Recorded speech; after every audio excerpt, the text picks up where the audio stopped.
Hello, good morning. This is Christopher Cooke, and I'm just doing a recording now for the Syntropic meeting that occurred yesterday on the 22nd of April. Unfortunately, the recording didn't occur properly, so I'm doing it again. So it will be close to what I did, but never the same. So I'm going to switch over now and open up my presentation. And if you just bear with me as I go through the setup. But it's very real and very similar to what happened yesterday.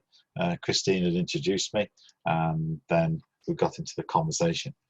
And I mischievously suggested that I've known Christine for many years, and I first met her in 2001 as she introduced me.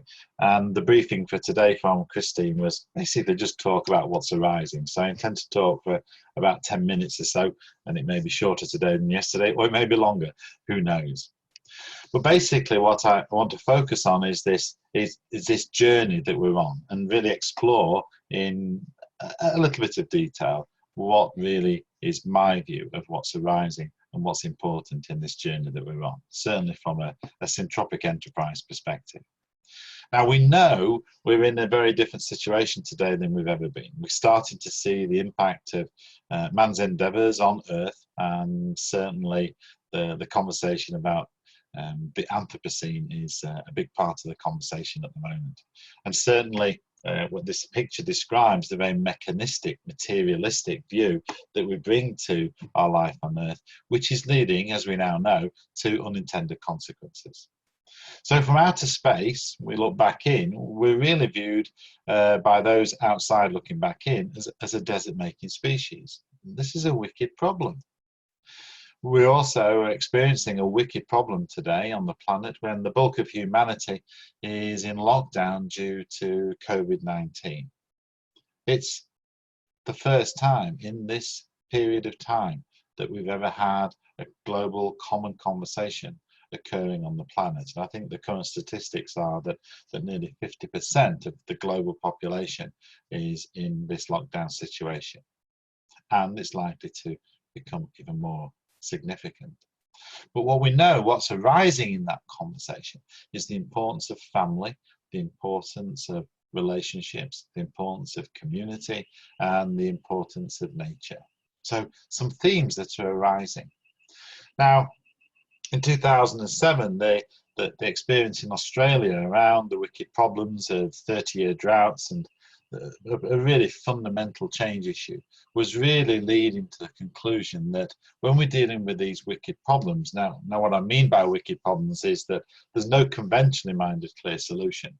We're beyond the capacity of conventional science and conventional practices to come up with a way forward. And what's shown here is that there was a recognition back in the late 90s and early 2000s that the handling of wicked problems requires holistic rather than linear thinking. Now, the challenge is that the distinctions between holistic and linear thinking are not something that we're schooled in or educated in. And so there's an ever-present danger in handling wicked issues in that they are handled too narrowly in too much of a reductionist manner. Now, what we do know, and this links to the theme of arising, is that what we do know from the field of integral psychology, integral theory, that as a species we've been rising and evolving and changing over, obviously, a couple of million years at least, but certainly for the last 120,000 years, we can map the changes in the psychological space as shown by this arising of different psychological spaces on this conceptual diagram on the right hand side here, but this meshing and this interaction between the life conditions and the human species that stimulates new psychosocial awareness in a very much a DNA-like change manner. The conversation around epigenetics today really focuses on the biological changes as a consequence of changes in our life conditions, internal and external, and obviously we're suggesting here there's a psychosocial DNA-like interaction between the human species and life around us and within us. So what I ate for breakfast this morning is influencing how I engage you. Now, that nested hierarchy of psychological space I tend to prefer to think of it as part of this evolutionary flow. So at some stage in the past, our species learned to evolve and change, and this flow form sculpture here gives me a simile or a metaphor to work with to help you start to appreciate some of the processes and flows of the human psyche. So each bowl on this flow form has a different size, and within it, each pattern is unique. But also, there's a linear flow, a flow that runs down through the cascade of these bowls, and so we do get an overall directionality, but also within each of these bowls a distinct uniqueness, as the life conditions in this bowl created by this bowl create a different response with the water, as do this bowl, as does this bowl. So hold on to that image in your mind of this cascade and flows. And what I would suggest is one of the key areas we need to be aware of today is this invisible worldview megatrend. Deep changes in our psyche that are arising in response to changes in life conditions. And arguably today, what we've been experiencing over the last 100 years is certainly a general recognition of the increasing fragility of planet and species. And certainly this is why I'm excited about working with Christine on the Syntropic enterprise and Syntropic practice initiatives, in that if we go back to the work of Buckminster Fuller in 1978, he was identifying that we really need to consider how to handle 98% change or face 98% extinction. Now, I'm very optimistic, and I'm not pessimistic at all around this conversation, but especially when I look into the mapping of human emergence that's been derived from the theories and constructs that have emerged since the mid-1970s. And here we can see we have an image on the screen that reflects the flow of human awareness, and you can see here through the center this linear flow, this pattern, the master trend maker that leaves behind these various patterns, and you can see that I've color coded them, and the color codes are from a point of view known as spiral dynamics. And you can see that each bowl has a different size and a different shape, which brings different qualities to the personality of the being and the mindset of the culture that arises in a given setting. So beige, survival sense; purple, tribal bond; red, impulse, power; blue, truth, force; orange, strive, drive; green, human equity, people driven.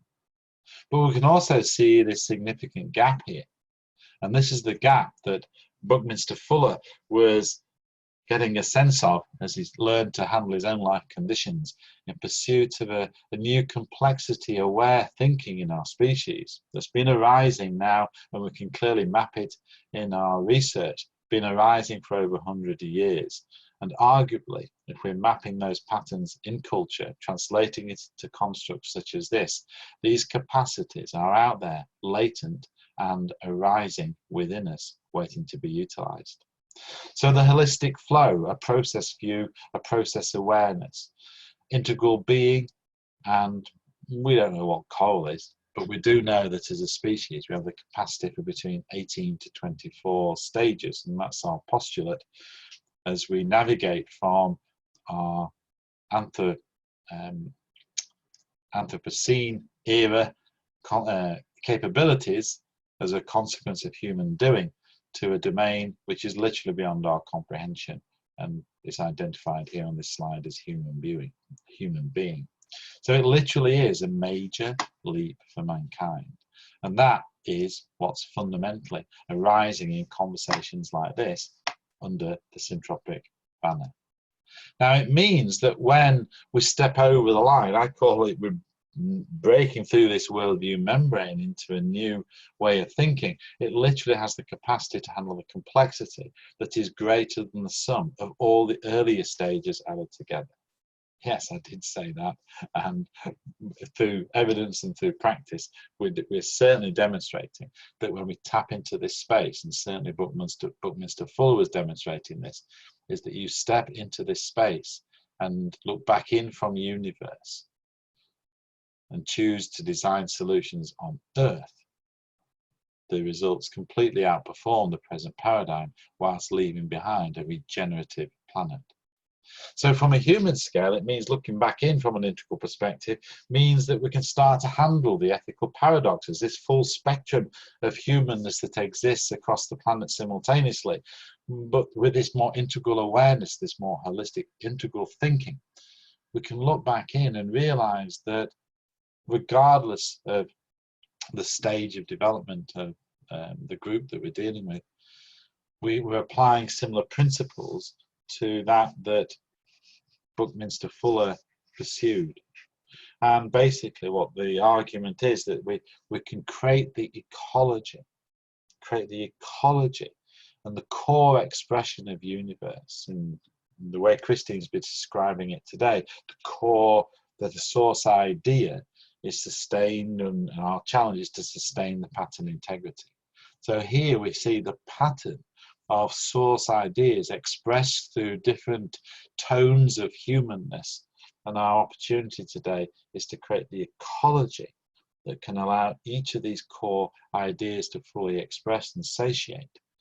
And then what we do know is that the early ones start to fade into the past to become re-expressed through the later capacities that are emerging. It's a very significant journey, and probably the most fundamental arising that we need to be aware of.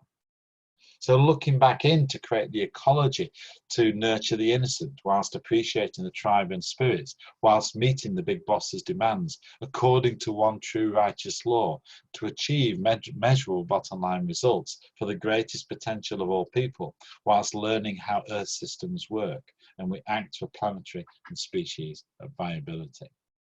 And what this is really telling us, that's what's arising, is our ability to handle an abundance. Not only an abundance of our biological wealth of this planet, but also an abundance of awareness and the significant mesh of diversity that exists on this planet. Now, how does that translate into what we see and what we're working with? And one of the challenges around our work from a syntropic enterprise perspective is that we need to create new distinctions. We're going to have to basically re-examine every basic assumption that supported our journey here today. So you can see there, somewhere in the domain of blue-orange, we have the conventional science.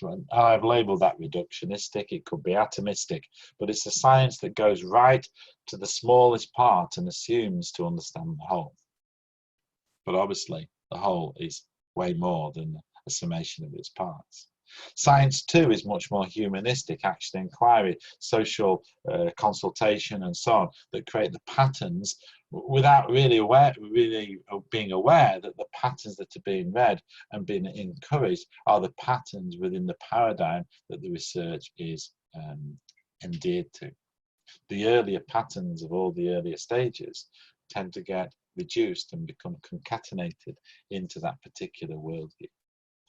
Now, on the other side of this leap is the start of the transition to the more holistically oriented science. And we do have evidence of that and practices that are emerging in that domain. And just at this moment, I've lost my cursor and I want to come back and add a little bit of an image here. So this holistically oriented science has been emerging.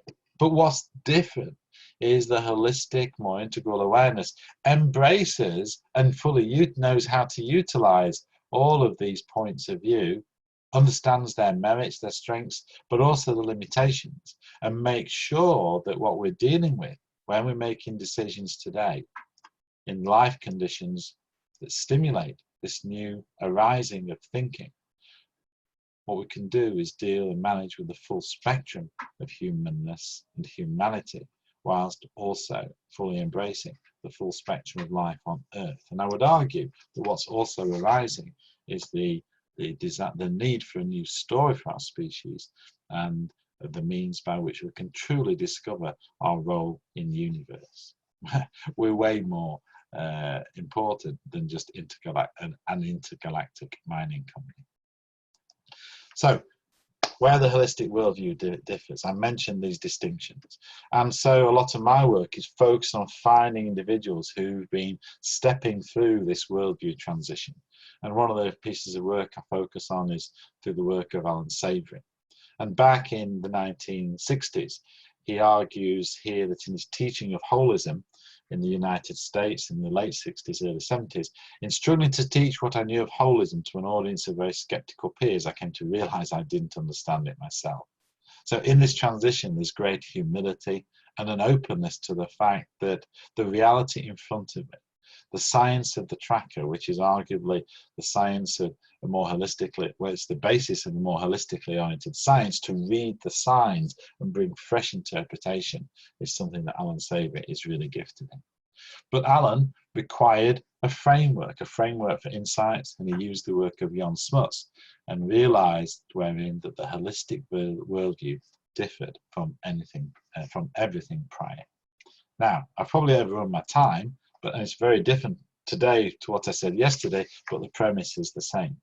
And what I want to leave you with is the premise that the issue is what's arising, but it's as a consequence of what's already arisen. And that what is arisen is the release of these latent capacities in our species. And simply put, from a syntropic perspective, we're learning to grow into those capacities and fully utilize them towards a world that works for all in as short a time as we can possibly make it. Now, obviously, the car alarms and the house alarms next door to me have been helping me on this presentation, and I do thank you for joining me.